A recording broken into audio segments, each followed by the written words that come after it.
if you had to bet about that, no one will bet about having paper being able to be recovered.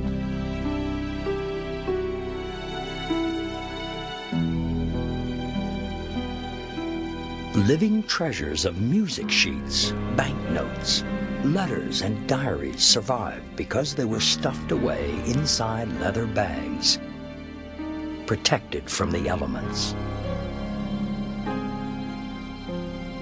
Today, these personal writings remind us of lives lost.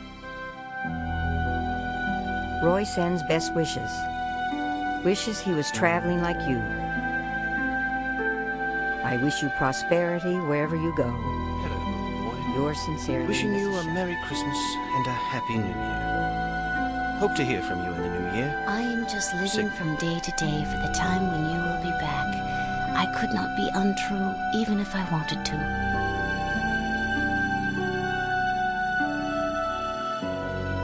When we put the picture together, when we look at the objects that these people had in their final moments, it gives us, I think, a greater understanding of just exactly who they were. And by knowing the characters in the drama, you get a much better insight into the great drama of that night.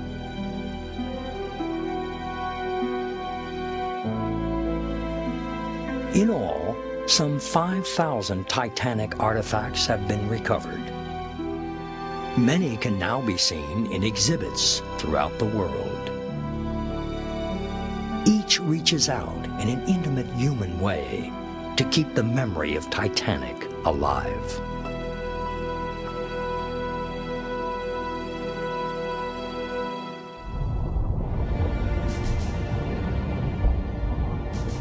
The Titanic herself can be considered the ultimate artifact.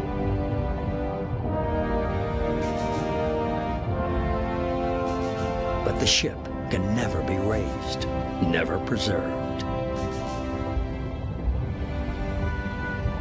And unlike the artifacts conserved in France, Titanic is disappearing rapidly with no practical chance at restoration.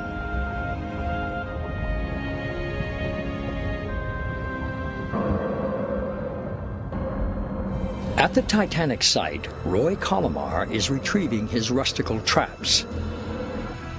There may be clues to Titanic's ultimate fate inside these tiny vials.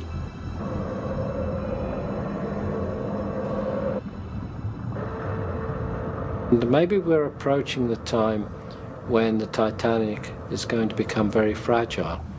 And we need to know how fragile she is becoming.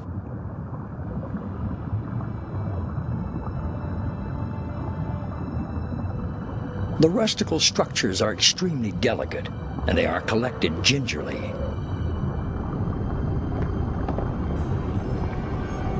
One day, Titanic too may crumble away.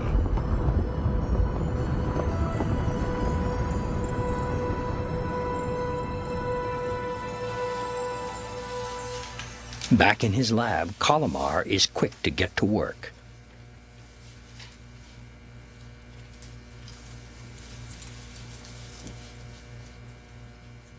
Etchings in a strip of 35mm film show signs of bacteria.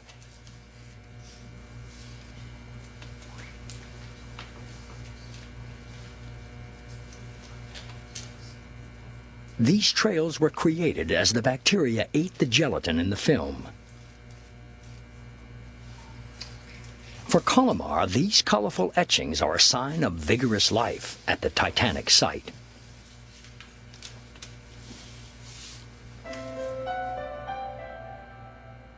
Colomar discovers many different kinds of bacteria.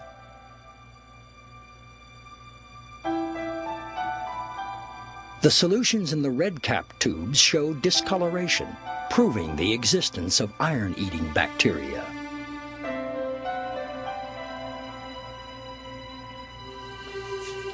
Colomar confirms that iron bacteria are devouring Titanic.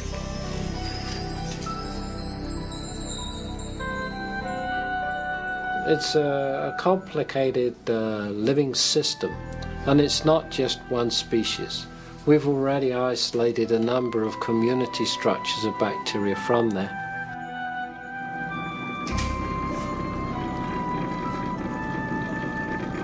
Inside the hard shell of the rusticle, Colomar has found bacteria, fungi, and other molds. He injects nutrients into a rusticle to keep it alive. He hopes to discover how they create their unique outer shell.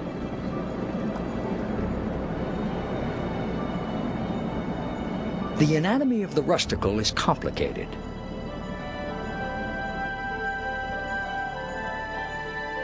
These life forms embody a web of water channels, ducts, and cavities. The amount of surface area packed into the rusticles is astonishing. The science of the rusticles is fascinating from the point of view that the rusticle has such a huge surface area. If I took 650 tons of rusticles on the bow of the Titanic, spread the surface area, it would cover 23,000 square miles of surface area.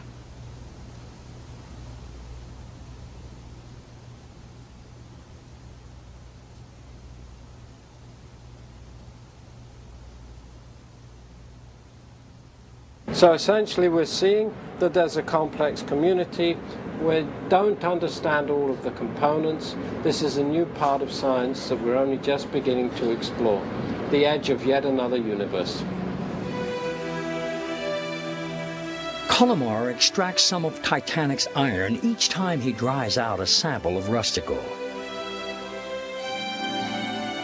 Judging from the amount of iron collected, he believes that as much as 20% of the bow has been consumed by the organisms.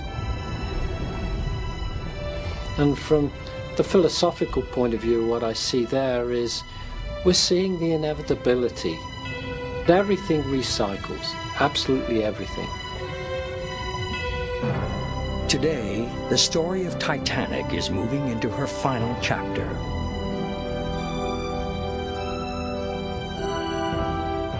The most luxurious ocean liner in the world is slowly disintegrating, transforming to dust and iron ore. By exploring Titanic before it's too late, the story of her tragedy is kept alive.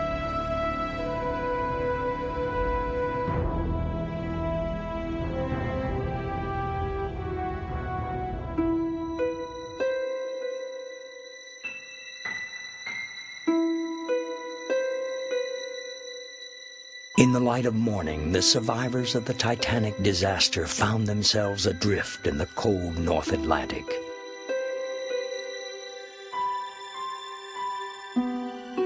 "705 people had survived the cold and dark in lifeboats. 28 men stood until they were rescued on this upside-down boat, often huddled together in prayer.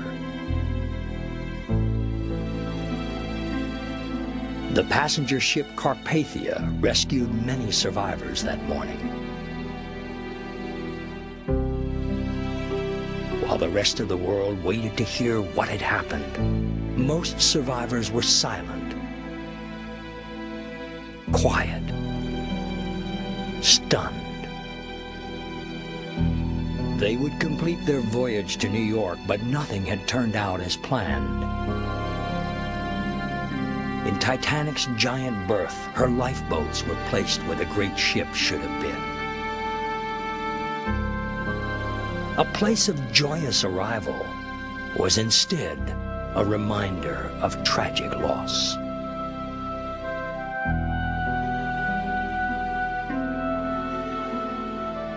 Tragically, a lot of people lost their lives on the Titanic. And I don't think we should dwell on the tragedies so much as learn from the tragedies so that it doesn't happen again. And the Titanic maintains an elegance as if she's saying to us, don't avoid me, but learn from me. Don't avoid tragedies, but learn from tragedies.